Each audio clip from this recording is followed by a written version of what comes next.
जो है वो अलग अलग स्तर पे काम कर रही है। कोई सांस्कृतिक है, कोई धार्मिक है, कोई महिलाओं पे काम करती है, कोई शिक्षा पे काम करती है।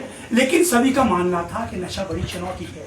इसको लेकर के पहली बार केंद्रीय मानव संसाधन मंत्रालय से लेकर के ministry of social justice, state labour coordination agency SLCA, प्रदेश सरकार और साथ में डिपार्टमेंट ऑफ सोशल जस्टिस और सभी संस्थाओं ने मिलकर के इस पर कार्य करना शुरू किया। और हफाडा स्वयं सेवी संस्थाओं का एक समूह है जिसका नेतृत्व जो है सभी ने मिलकर के हमारे बीच में हमारे अध्यक्ष जो है वो दीपक शानन जी हैं, इनको सौंपा है। इनके नेतृत्व में हफाडा जो है वो कार्य कर रहा है। साथ में जो सहयोगी संस्था है जो हमारी 2 दिन की कार्यशाला हुई है स्वयंसेवी संस्थाओं को लेकर, उसको आयोजन करने में ज्ञान ज्ञान समिति के हमारे साथ सत्यवान कुंडीर जी हैं। जबकि टेक्निकल इसमें जो सपोर्ट है वो SLCA state level coordination agency जो है SLCA ministry of social justice की जो गुंजन है उसकी तरफ से मैं पंकज पंडित। और मेरा आग्रह रहेगा जो हफाडा के अध्यक्ष हैं दीपक शानन जी, हफाडा का उद्देश्य और हमारी क्या रणनीति रहेगी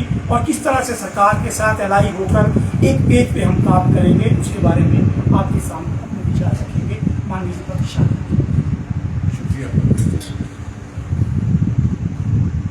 सवाल जवाब से पहले 2 शब्द लेंगे। जैसे पंकज जी ने बताया, हफाडा का गठन इस उद्देश्य से हुआ कि हम जो भी स्वयंसेवी संस्थाएं हैं प्रदेश में जो इस बहुत बड़ी चुनौती के खिलाफ कार्य करना चाह रही हैं, जो नशा की समस्या हमारे प्रदेश में फैल रही है, उसके विरुद्ध एक अभियान और एक बहुत ही संयुक्त रूप से काम करने की जरूरत है। जिनको भी अच्छा है वो जा रहे हैं, उनको एक प्लेटफॉर्म पर हम लाकर और उस प्लेटफॉर्म पर लाकर एक सोच बनाए, एक साझी सोच बनाए जिससे हमारी जो भी प्रयास है वो ज़्यादा कारगर रूप से पहुंच सके। पहला उद्देश्य ये था। और दूसरा उद्देश्य कि हम एक फोरम, एक संयुक्त केंद्रित रूप से इस फोरम के माध्यम से ये सारी स्वयंसेवी संस्थाओं और सरकार के बीच में एक कोऑर्डिनेटिंग रोल, कोलैबोरेटिव रोल अदा कर सकें, जिससे कि आपस का विचारों का आदान प्रदान, जो भी नीतियां हैं, जो भी सोच है, जो भी एक्शन प्लान्स हैं, उन सबको आगे ले जाने में आसानी हो और अच्छी भली प्रकार पहुंचा सके। तो इसी उद्देश्य से हफाडा का गठन हुआ था। और इस हफाडा के कार्य के क्रम में एक बहुत महत्वपूर्ण कदम हमने पिछले 2 दिन में लिया, जब हमने विभाग, सोशल जस्टिस एंड एम्पावरमेंट विभाग के पूर्ण सहयोग के साथ एक 2 दिवसीय कार्यशाला रखी, जिसमें हम अपने जो पार्टनर संस्थाएं हैं जो हमारी सारे साथ मिलकर चल रही हैं, उनके लिए एक ओरिएंटेशन, जैसे मैंने कहा हमारा मकसद था कि एक प्लेटफॉर्म पर एक सोच के साथ हम आगे कार्य करेंगे। तो वो एक सोच बनाने में हम कैसे इकट्ठे हों, उसके लिए हमने ये कार्यशाला रखी। और उसमें ये भी बात आए कि हम किस तरह मुहिम के तौर पर आगे अपने अपने एक्शन प्लान बनाकर आगे बढ़ें और उसमें क्या क्या सहायता आदान प्रदान चाहिए, क्या क्या सहायता सहयोगी जो संस्थाएं हैं उनको चाहिए, और क्या बातें सरकार की तरफ से हम उनकी तरफ पहुंचाना चाहें, वो सब हो पाए। और मुझे बड़ी खुशी है कि 2 दिन की जो हमारी कार्यशाला थी बहुत सफल रही और हमारे लगभग 41 हमारे जो सहयोगी दल हैं उसमें भाग लिया और उन्होंने काफ़ी बहुत ही कारगर रूप से अपना इसमें पूरी भागीदारी निभाई और दिखाया कि कैसे हम आगे बढ़ सकते हैं। तो ये पहला, मैंने कहा जैसे ये पहली इस कड़ी में पहला कदम था, वो बहुत महत्वपूर्ण भी था, लेकिन ये शुरुआत है और आगे भी हम और प्रयास कर रहे हैं और हमने सोचा है, हमने एक्शन प्लान्स बनाई हैं। तो जैसे जैसे आपके कोई प्रश्न आएंगे मुझे बड़ी खुशी होगी इस पर और प्रकाश डालेंगे। सर क्या करने वाले हैं, जैसे कि खिलाफी अभियान में लोगों को जागरूक करेंगे या कोई और तरीका है आपके पास?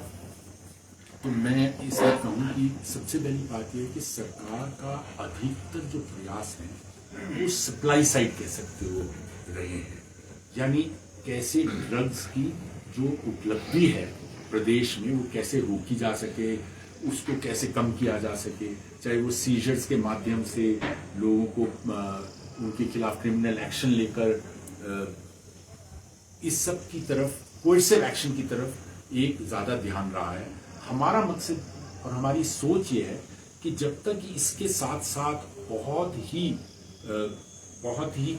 मैं कहूँगा बहुत एफर्ट के साथ, बहुत प्रयास ना किए गए कि मांग जो है, नशे की मांग जो है, नशे के पदार्थों की मांग जो है, उस पर अगर हम प्रहार ना कर पाए, उसको अगर हम रोक ना पाए, तो सप्लाई साइड एफर्ट्स निरर्थक रह जाएंगे। तो इसलिए सबसे बड़ा उद्देश्य हमारा यह है कि हम कैसे डिमांड साइड की ड्रग्स की मांगी ना हो, कम होती जाए, कैसे कम करें, कैसे हम इस पर सोच बनाएं और इस पर कार्य करें, इस पर सबसे ज्यादा हमारा प्रयास है। तो इसके लिए किस तरह की सोच चाहिए, किस तरह की कैपेसिटीज चाहिए हमारी संस्थाओं में, किस तरह की उनको ज्ञान चाहिए, किस तरह की उनकी क्षमता बढ़ानी है हमने, कि उनकी सोच हो कि किन कारणों से हमारे युवा लोग नशा की तरफ चले जाते हैं, किन कारणों से और जगह ये फैलती है, उन कारणों को कैसे हम एड्रेस कर पाए, इस पर हमारा बहुत जोर है।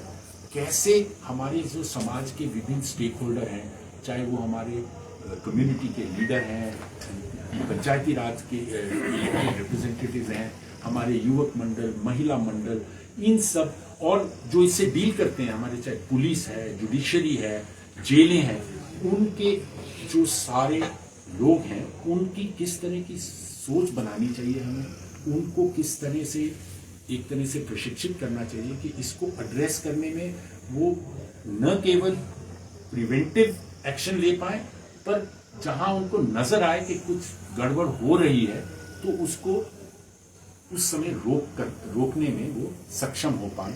तो इस सब की तरफ हमारे प्रयास रहेंगे। हम काफी काम ये कैपेसिटी बिल्डिंग पे करेंगे, अपनी संस्थाओं का भी, सरकारी लोगों का भी, और इस ओर हमारा काफी ध्यान सर, जो टारगेट किया जा रहा है, पहले कॉलेज लेवल पे टारगेट किया जाता था, कॉलेज के बच्चों से शुरुआत होती थी, अब प्राइमरी लेवल पर टारगेट हो रहा है, बच्चे 6-7 के बच्चों को टारगेट किया जा रहा है नशे के लिए, और वो एडिक्ट हो रहे हैं, कई ऐसे केसेस आ रहे हैं। तो उससे लड़ना कितनी बड़ी चुनौती है और किस तरीके से? बिल्कुल चुनौती है। तो इस पर किस तरह ध्यान दिया जाए, तभी मैंने कहा कि इक्विप करना, कैपेसिटी बिल्ड करना बहुत जरूरी है। जो लोग इसमें काम करना चाहते हैं उनकी, कि वो समझ सके कि अगर 10 साल के बच्चे के साथ बातचीत करनी है, 10 साल के बच्चों के या 12 साल के साथ किस तरह का हमें सोच रखनी पड़ेगी कि वो इस ओर न जाए। वो थोड़ा विपरीत होगा, थोड़ा सा अलग होगा, थोड़ा अलग होगा 14 साल के बच्चे से, वो अलग होगा 17 साल के बच्चे से, 20 साल के बच्चे से। तो अलग अलग दृष्टिकोण कैसे बनाए जाए, कैसे उनकी हम ट्रेनिंग कर सकें, इस सब पर उनके सारे ट्रेनिंग मॉड्यूल्स हम तैयार करेंगे। एक्सपर्ट्स को एक प्लेटफॉर्म पर लाकर डायलॉग करके अगले कुछ महीनों में हम अलग अलग स्टेक होल्डर्स के लिए, अलग अलग एज ग्रुप के लिए किस तरह की इंटरवेंशन होनी चाहिए, हस्तक्षेप होना चाहिए, उसके लिए डिजाइन करें। सर, सरकार अपने स्तर पर कार्य कर रही है जी, वहीं पर पुलिस अपने स्तर पर इसको रोकने का कार्य कर रही है। और बात की जाए संस्थाओं की, संस्थाएं यहाँ पर आगे आ रही हैं, सैकड़ों संस्थाएं, और आपने भी यहाँ पर ओरिएंटेशन प्रोग्राम किया। तो कहाँ कमी आपको लगती है कि डे बाय डे ये इंक्रीज हो रहा है नशा, घटने की बजाय? क्योंकि इतने प्रयास इस पर हो रहे हैं, तब भी ये नशा इतनी तेजी से फैल रहा है। कहाँ आपको लग रहा है, आपने वर्कशॉप भी की, क्या लग रहा है? तो 2 चीजें कहूंगा। जैसे मैंने कहा, मैं डिमांड साइड से ही ज़्यादा बात करूँगा, सप्लाई साइड से नहीं, क्योंकि हमारा ज़्यादा एफर्ट है वो सारा डिमांड साइड पे फोकस्ड है। क्योंकि सप्लाई साइड का तो कार्य हो ही रहा है, पुलिस कर रही है, पकड़ रही है, सीजर कर रही है, सब हो रहा है। कि डिमांड साइड पे क्या कमी है?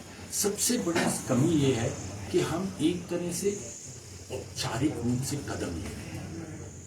हम मीटिंग कर देते हैं, कार्यशाला करते हैं, बैठक करते हैं, हम टारगेट बांट देते हैं, इतने लोगों में जाकर आपने बातचीत करनी है, इतने मॉर्निंग सेशन में जाकर अध्यापकों ने एड्रेस करना है बच्चों को, इतनी जगह जाकर आपने कॉलेजेस में समूह गठित करके और उनसे बात करना।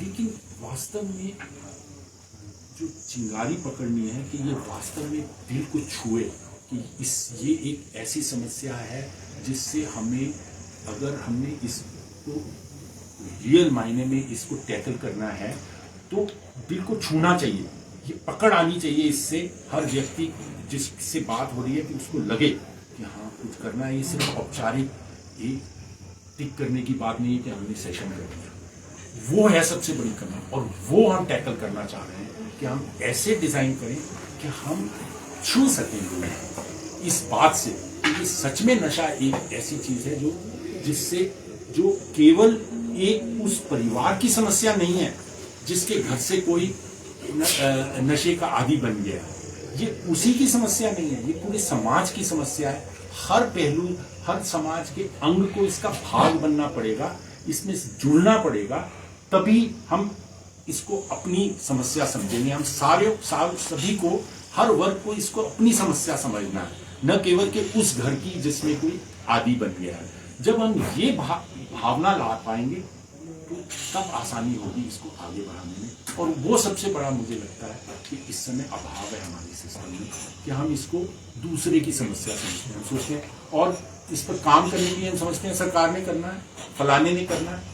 समस्या हमारी है, हमारे समुदाय की है, हम सबकी है और हम सब ने करना है। जब हम ये दिमाग में बिठा पाएंगे तो मेरा ख्याल है ज्यादा असरदार, इसमें थोड़ा सा सफल कार्य। ऐड करना चाहूँगा। इसमें अभी जो हम इसको देख रहे हैं नशे को, वो समस्या के रूप में देख रहे हैं। ये समस्या है, ये डेफिनेटली समस्या है ये, लेकिन उसके कारण क्या है, कारणों पे जो इंटरवेंशन होना है वो तो साइंटिफिक इंटरवेंशन हो रहा है कि कारण क्यों पैदा हो रहे हैं। जैसे आपने अलग अलग एज ग्रुप की बात की, जो एडोलसेंट हमारा एज ग्रुप है, किशोरावस्था के जो बच्चे हैं, उनमें क्यूरियोसिटी जैसी चीजें हैं, क्यूरियोसिटी नेचुरल है, लेकिन वो क्यों नशे के प्रति जा रहा है, आज के समाज का स्ट्रेस क्या है, आज के पारिवारिक हालात क्या है, पेरेंटिंग कैसी है, बाहर का वातावरण कैसा है, रोजगार का सिस्टम कैसा है, ये सब चीजें कंप्रीहेंसिवली जुड़ी है।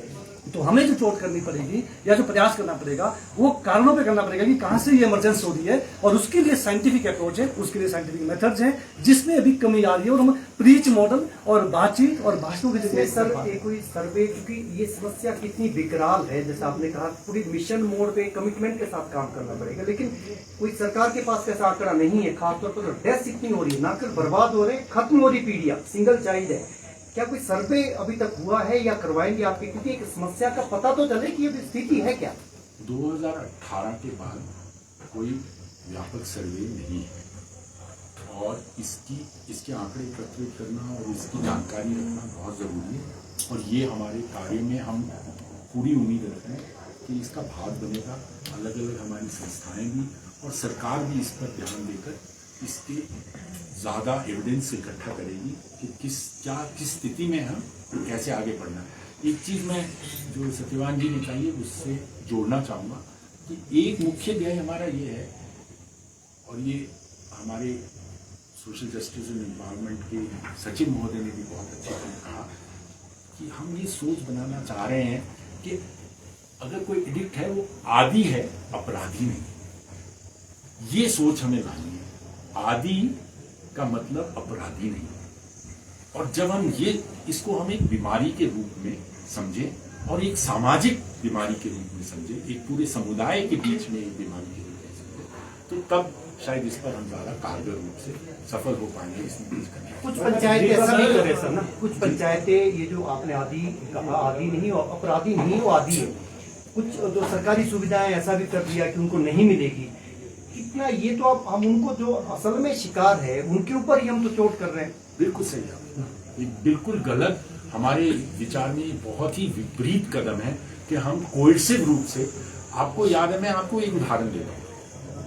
बहुत वर्ष पहले आप में से कितनों को ज्ञान है कि हिमाचल में शौचालय नहीं होते थे ग्रामीण क्षेत्रों में। ये 20 साल पहले की बात है। ग्रामीण क्षेत्रों में हमारे स्वच्छता का बहुत अभाव था। आज हम फॉर ग्रांटेड ले लेते हैं कि सब घरों में तो शौचालय होता ही है, सब कोई बाहर थोड़ा जाता है। 20 साल पहले ऐसी बात नहीं थी। आम प्रथा थी, केवल 25% घरों में, 27% घरों में शौचालय होते हैं। ठीक है, और वो बदला, वो कैसे बदला, किस तरह की मुहिम चली, क्या सोच आई उसमें। पर उस जो आपने बात कही, मैं वो उसमें रखना चाह रहा था कि वो कई सालों से कोशिश ये हो रही थी कि इसको कोएर्सिव रूप से कोई रुकावट डालकर इसको बढ़ाया जाए, कि हम किसी तरह लोगों को कहेंगे अगर शौचालय नहीं है तो ये सुविधा से वंचित कर देंगे। पंचायत प्रधानों को कह दिया गया अगर आपके शौचालय में इलेक्शन में नहीं खड़े हो पाओगे, ऐसी बातें शुरू हो गई थी कहने के लिए। कई तरह के इस तरह के विचार उठे, उससे कोई असर नहीं हो रहा, कोई फर्क नहीं पड़ रहा था, बल्कि जैसे आपने कहा हम फजूल में बहुत से लोगों को मूलभूत सुविधाओं से वंचित करने की बात कर रहे थे, जो सही नहीं था।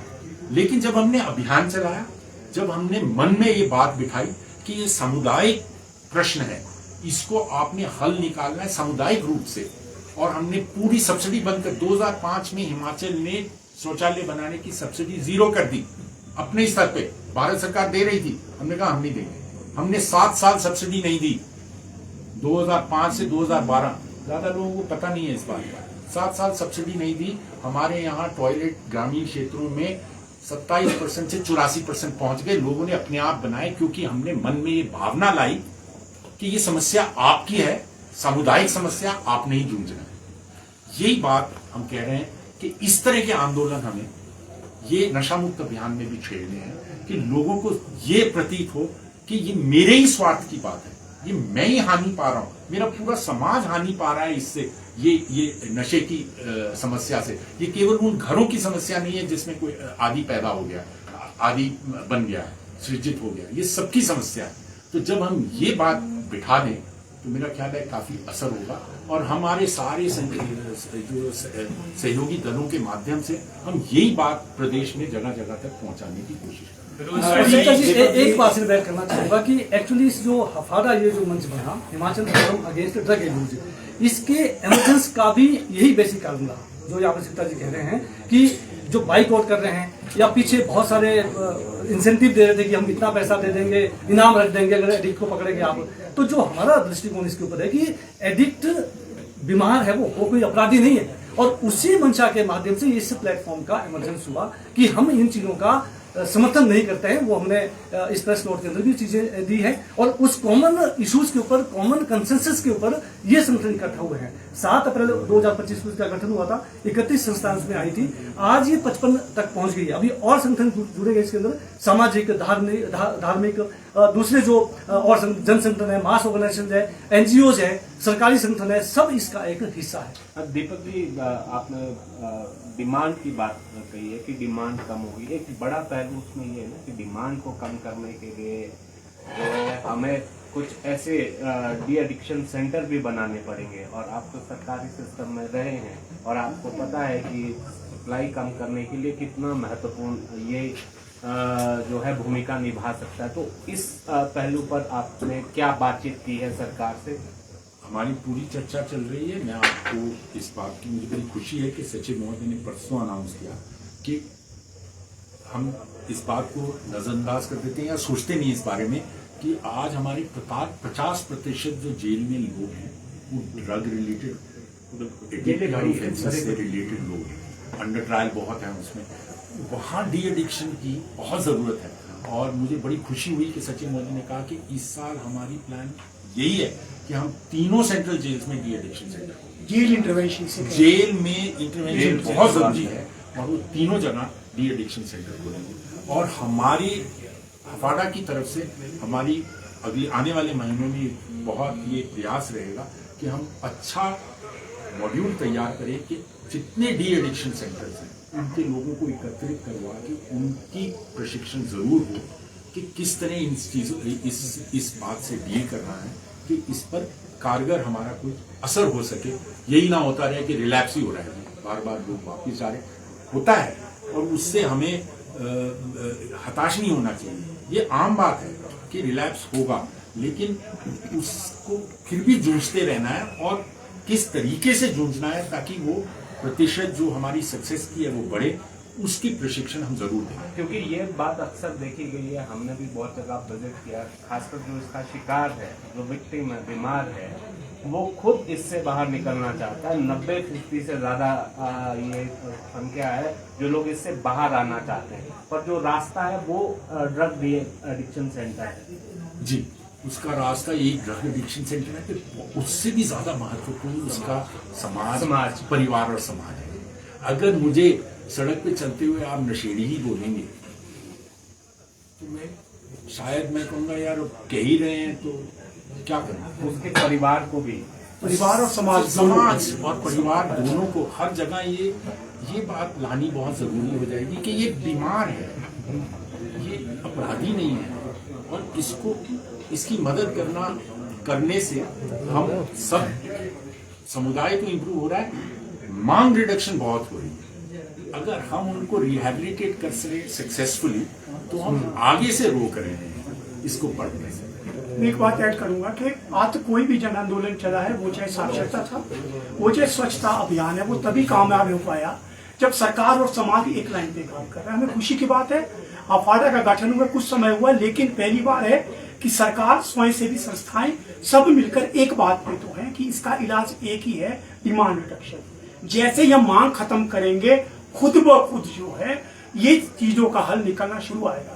और सबसे बड़ी बात की सबसे जरूरी है हमारी प्राइमरी इंटरवेंशन, क्योंकि प्रदेश के 85% जो युवा हैं वो अभी इसमें फंसे नहीं हैं, उनको बचाना बड़ा महत्वपूर्ण है। इसके लिए हमारा सबसे ज्यादा फोकस रहेगा, क्योंकि सेकेंडरी वो है जो इसमें ओकेजनली आए हैं, टर्शरी है जो है बहुत ज्यादा खर्च रहे हैं टर्शरी के लिए। हर जिले में डिएडिक्शन सेंटर सरकार बना रही है, वो भी कम पड़ेंगे, लेकिन कोशिश है 85 से 90% जो प्राइमरी इंटरवेंशन है स्कूलों में, कॉलेजों में जो यूथ है उनको रोकने के लिए हमारा मेन फोकस ही प्राइमरी प्रिवेंशन पर है कि हम उनको वहीं होल्ड कर सके, उनकी जिज्ञासा, उनके जो उनके सवाल हैं उनके जवाब उनको वहां बेहतर मिल सके, उन्हें मानसिक रूप से इतने मजबूत बनाए कि वो इसके चुंगल में ना आ पाए। तो पहली बार है सरकार और संस्थाएं एक लाइन होकर के समाज में एक संदेश के साथ जाएंगे। मुझे लगता है तभी ये जन अभियान बन पाएगा। इसमें जो लॉ एनफोर्समेंट एजेंसी है उनका भी बड़ा रोल है। ये तो आपने डिमांड की बात की, ये नशा खासतौर पर चिकित्सा ही तो बाहर से आता है, तो बाहर से ये आए ही ना,